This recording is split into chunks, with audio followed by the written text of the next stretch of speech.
Let me put y'all up on game. Today, I'm not just talking about a singer. I'm not just talking about a songwriter. I'm not just talking about a man connected to Motown. Chess Records, Rotary Connection, Parliament-Funkadelic, Northern Soul, background vocals, jingles, hip-hop samples, and some of the most important rooms in music history. Today, I'm talking about Sidney Barnes. That man is my father. And let me say this clearly, Sidney Barnes is now known as the world's oldest living psychedelic rock star. But before people started putting titles on him, before collectors started treating his records like treasure, before Northern Soul fans in the UK started calling him a living legend, Sidney Barnes was already doing the work. He was already writing, already singing, already producing, already recognizing greatness before the world knew what it was looking at. And that is one of the most powerful parts of his story, because my father did not just work with legends. In many ways, he helped bring legends into our family. He discovered Minnie Riperton. He discovered Gloria Gaynor. And that is why, to us, they were not just stars. They were our aunties. The world knew them as Minnie Riperton and Gloria Gaynor. But to us, they were Minnie. They were Gigi. They were family. They were laughter. They were love. They were hugs, food, stories, and warmth. And that is something people need to understand about growing up around this kind of music history. A lot of people fantasize about being around famous singers, famous musicians, famous producers, famous performers. They imagine the lights, the records, the stages, the studios, the celebrity. But for me, my brothers and my sisters, it was never about that. It was simply family. It was people coming around, eating, laughing, talking, joking, loving on each other, and being themselves. We did not sit around discussing music all day, because that is not who they were. That is what they did. Believe me, there is a difference. Music was their job. Love was who they were. Imagine your father coming home every single day and only talking about work. At some point, you do not want another business meeting. You do not want another industry story. You do not want to feel like you are standing outside of your own father's world. You want relationship. You want time. You want love. You want to sit at the table. You want to laugh. You want to be included. And that is what these people were to us. They were not celebrities in our house. They were family. They were simply love, full of laughter, full of life, full of warmth. That is why when I talk about Sidney Barnes, I cannot separate the music from the family, because his gift did not just create records. His gift created relationships. It created connections. It created a world where people like Minnie Riperton and Gloria Gaynor were not just names on album covers. They became part of our life, part of our memories, part of our family story. Now let's talk about the journey. Sidney Barnes' life and music traveled through places that shaped American sound, from Virginia to Newark, from Newark to New York, from New York to Detroit, from Detroit to Motown, from Motown to Los Angeles, from Chess Records to Rotary Connection, from George Clinton and Parliament-Funkadelic to the Northern Soul scene in the UK. That is not a simple career. That is a musical map.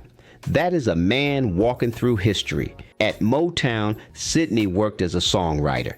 And when you talk about Motown, you are talking about one of the greatest music machines ever created. You are talking about the place that changed soul music, pop music, black music, and American culture forever. And Sidney was there. Writing, creating, learning, contributing, building a name. His writing credits and connections reached artists like the Dells, the Jackson 5, George Clinton, Parliament-Funkadelic, and so many others. And when we talk about proof, we are not just talking about stories. The proof is in the credits. The proof is in the records.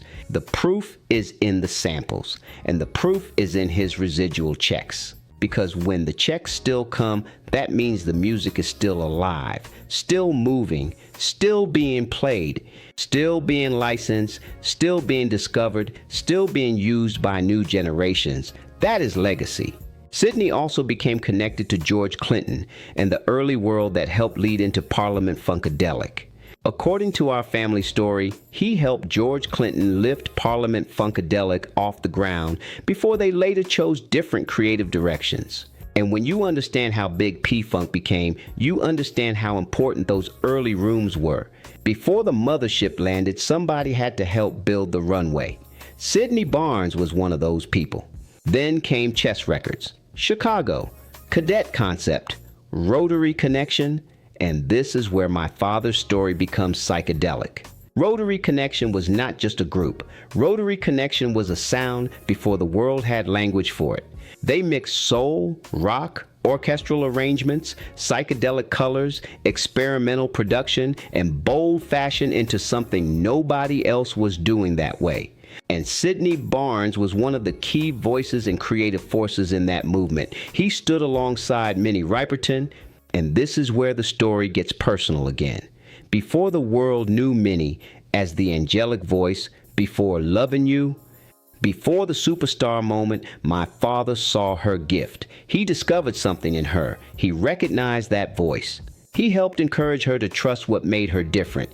And according to our family story, he pushed her to lean into those whistle notes, even when she was not a fan of using them in a psychedelic rock band.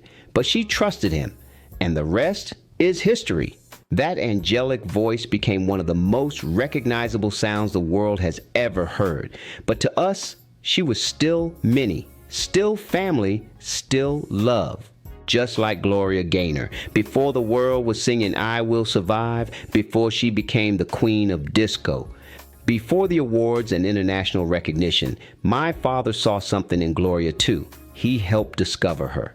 And because of that connection, she became more than Gloria Gaynor to us. She became Gigi, Auntie Gigi. The world saw the star. We saw the person, the woman who was still warm, still grounded, still familiar, still family.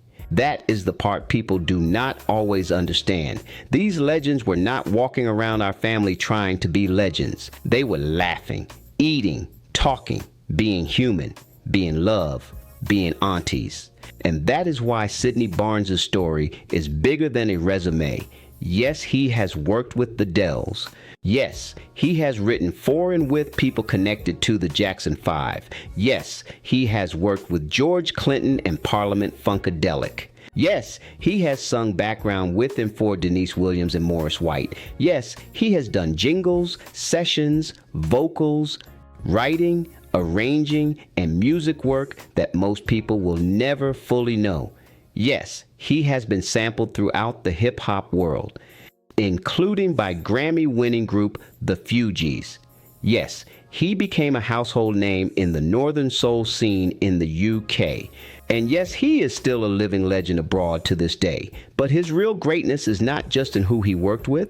It is in who he saw, who he believed in, who he helped, who he loved, who he brought into our lives. That is what makes Sidney Barnes different. He was not just chasing stardom. He was building sound, building people, building family, building legacy. And in the UK Northern Soul scene, they recognized him in a way America sometimes failed to do. Over there, they understood. They knew the records, they knew the voice, they knew the songs, they knew the feeling. They knew Sidney Barnes was not just a name in small print. He was the reason some of those records had life. He became a living legend overseas, still celebrated, still respected, still remembered, still loved. And now, as his son, I look at all of this differently. Because growing up, I did not fully understand that my father was walking through music history. To me, he was just dad. The people around him were not icons. They were aunties, uncles, friends, family. They were people who laughed loud, ate good, loved hard, and made us feel included. We were not sitting there asking about the music business. We were living inside the love that came from it. And that is the real story. Sidney Barnes is a singer, a songwriter, a producer, a talent developer, a Motown writer, a Chess Records creative force, a Rotary Connection voice, a Northern Soul legend, a psychedelic rock pioneer, a background vocalist, a jingle singer, a sampled artist. a father, and now known as the world's oldest living psychedelic rock star. But more than all of that, he is a man who turned music into family. He helped discover Minnie Riperton. He helped discover Gloria Gaynor. He helped bring legends into our lives, not as celebrities, but as aunties, as love, as laughter, as family. So when I say Sidney Barnes, I do not say it lightly. I say it with pride. I say it with proof. I say it with history behind it. Because this man did not just watch music change, he helped change it. He did not just stand next to legends, he helped legends become legends. And for me, he is still dad. But to music history, Sidney Barnes is one of the names they should have been saying all along.